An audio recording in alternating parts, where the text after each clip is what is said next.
Hey everybody, and welcome back to my YouTube channel. Another chop and extend today, and today's victim is Philodendron atabapoense. So it's just about to reach the top of its pole, so it's time to give it a chop and then re-extend it so it can continue climbing.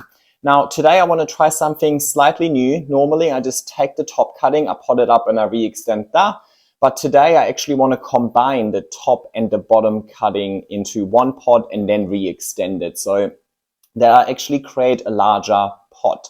Now, I haven't personally done this myself, but technically the idea behind it should be the exact same as behind my normal chop and extend that I've done the tutorial on before. So yeah, I thought I'll take you along and we'll see how we go. Okay, so before we get started, actually there's one thing that I do want to say. I have a little concern. So the Philodendron atabapoense is different to any of the other climbers that I've done a chop and extend for so far, as in the roots are kind of climbing up the moss pole. Normally the plant's throwing roots down the moss pole and into the pot. What that means is that some of these nodes down below have potentially rooted all the way into the moss pole and the roots are coming out the top of the moss pole. What that means is when I chop it and I pot the top back up, there might be roots in that moss pole that I now had to cut. I can't free them all. Like, this has rooted like crazy. So I'm not even going to bother trying to free any of the roots. I'll definitely have to cut through them, which means that there might be some roots left in that pot that aren't actually connected to any node, which means they will die and will rot, meaning that there might be some rot within my moss pole eventually. That's kind of what I'm worried about. I don't usually have the problem because if the roots go down and I just continue using the top part, then really that is a problem that the bottom part of the pole would have. But I usually take that apart anyway or just use it for further propagation purposes. It's not really going to last forever anyway. So anyway, I just wanted to be really open with you with, the things that that potentially couldn't go according to plan. All plans are different. So suppose I'll find out, right? I like to make experiences and I learn from experience because in theory, everything sounds easy, but in theory, everything also can possibly go wrong. So, let's put it into to practice. Okay, so first things first, I will remove the stake on the back. So that stake is kind of just connecting the two moss poles at the moment and kind of giving it a little bit more stability as well. So that stake is just cable tied to these moss poles. So I just cut the cable ties. I'm also going to cut these cable ties that I used to connect the two poles together when I initially extended it. I do have a plant spotlight on this plant. So there's a full video where I pretty much just talk about this plant. So if you're more interested in learning about the plant, whereabouts it lives, how I take care of it and so on, I'll link that at the end screen for you so you can check it out. All right, so I got all the cable ties. So these poles are really just kind of connected through the root system at this stage. And I can see there are a lot of roots that are kind of going everywhere. So I'll definitely have to cut through these. Now, sorry, there's one thing I forgot to mention. So over here where the stem is actually reaching that joint between the two poles, I cut the stem last night already, so it had a good 12 hours or so to dry out just to prevent any rot issues, because that part of the stem is going to go into the potting medium in a sec. So I gave it a bit of time to dry out first. All right. Last cable tie over here, and then let's see if this comes off.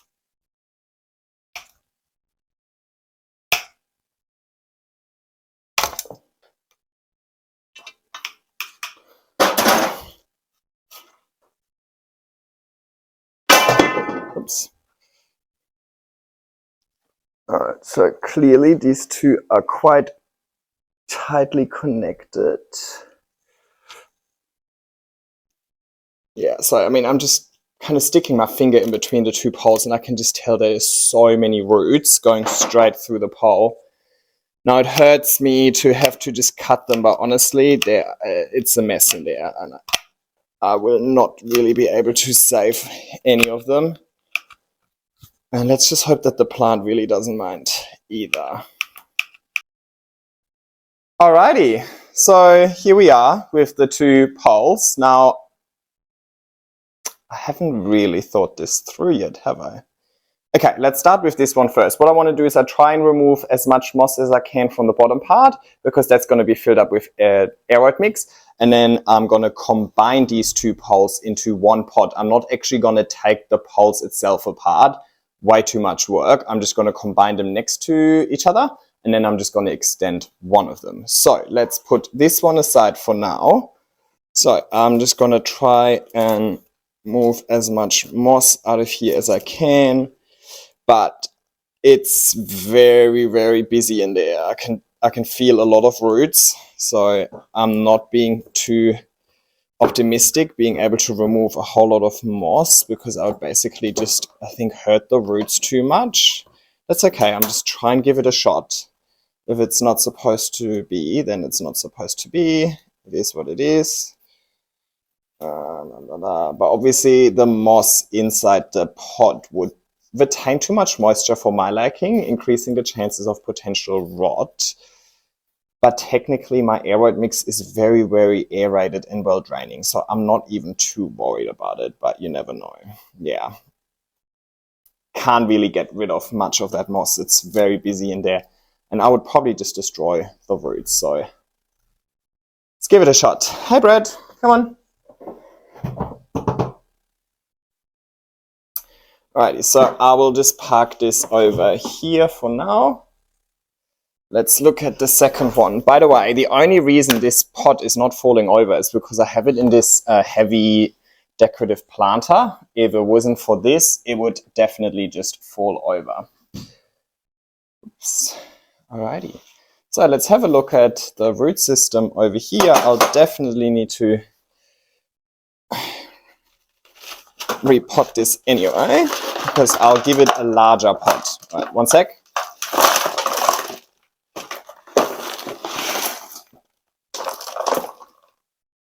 Alrighty, that looks quite okay over here. There's definitely some healthy roots in here. Not that many. As I said, most of the roots were kind of growing upwards, not downwards. So most of the root system is really within the pole.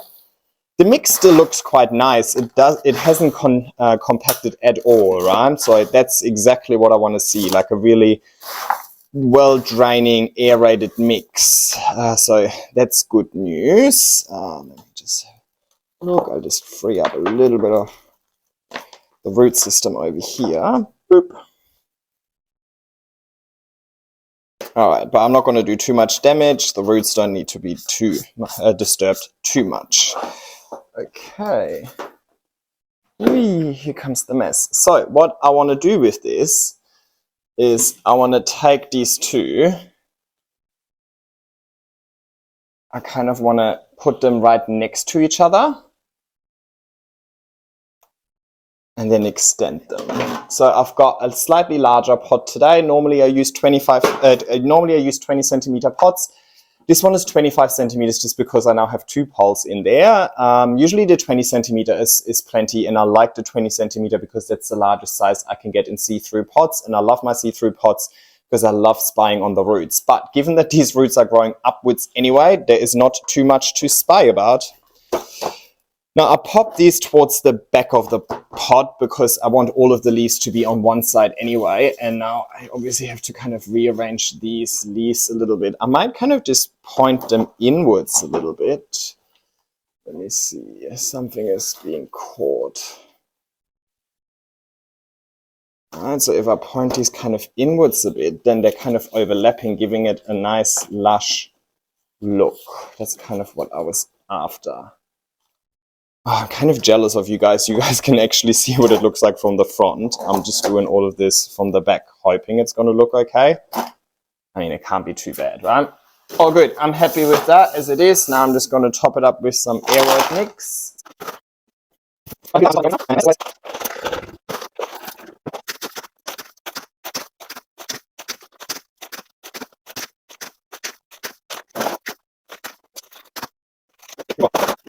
Oof.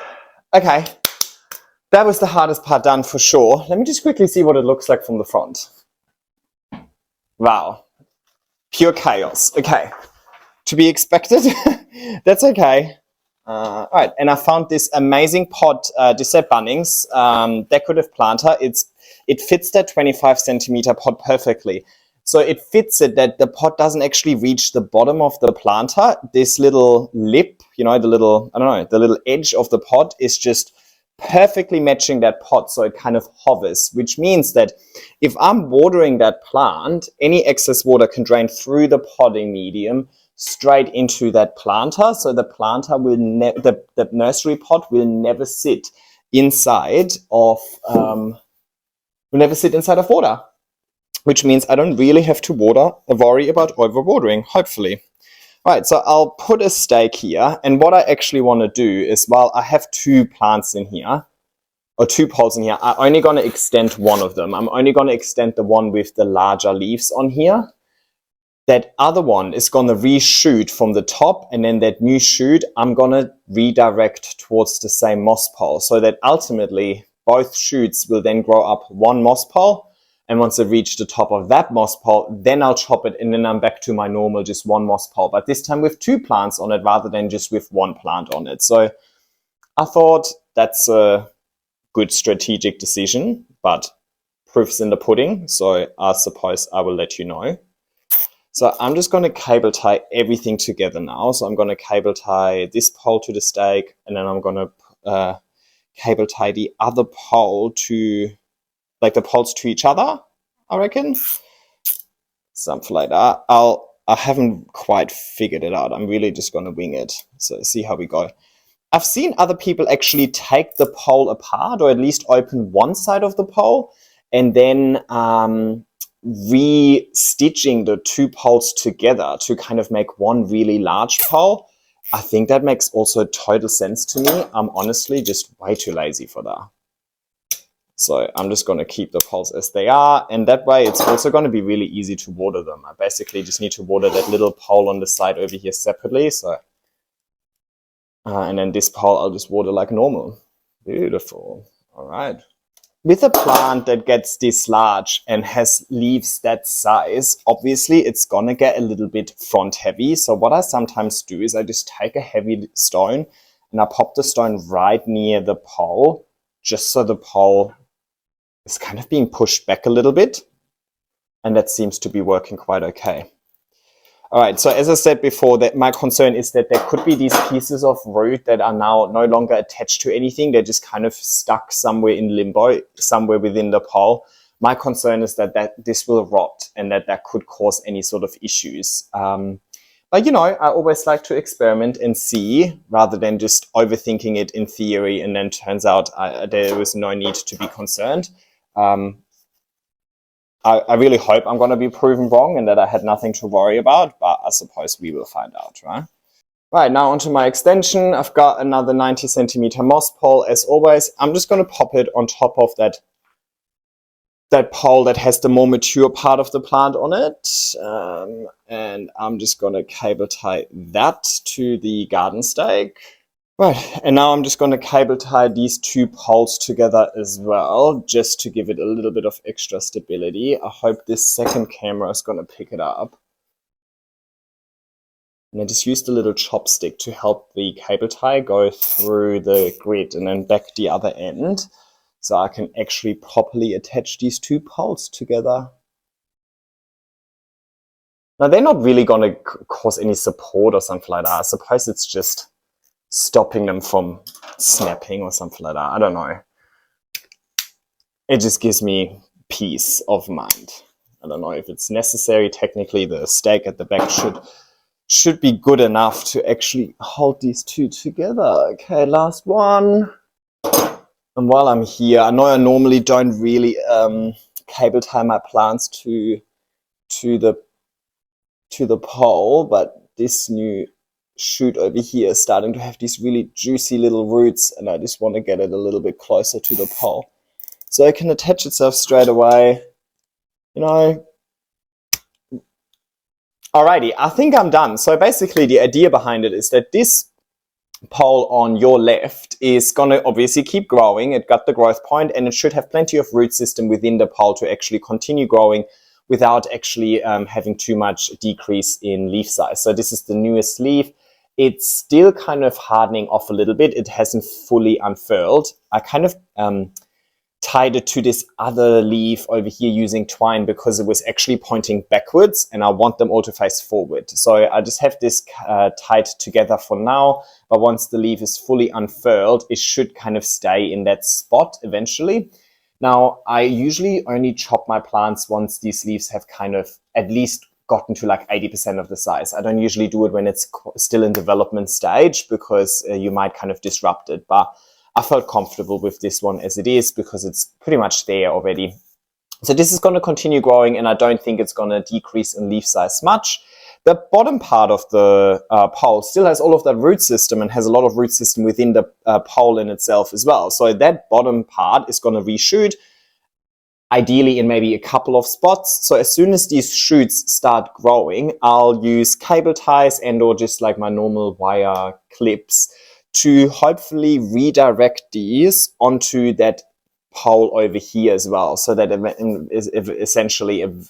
eventually I'll have multiple plants growing on here, but without having to go through any sort of propagation stage or without having to go through a stage where my plant looks kind of empty. All right, I hope you enjoyed this video. Please like and subscribe so that you don't miss out on any updates about this plant when I post them. Take care and happy growing. Bye.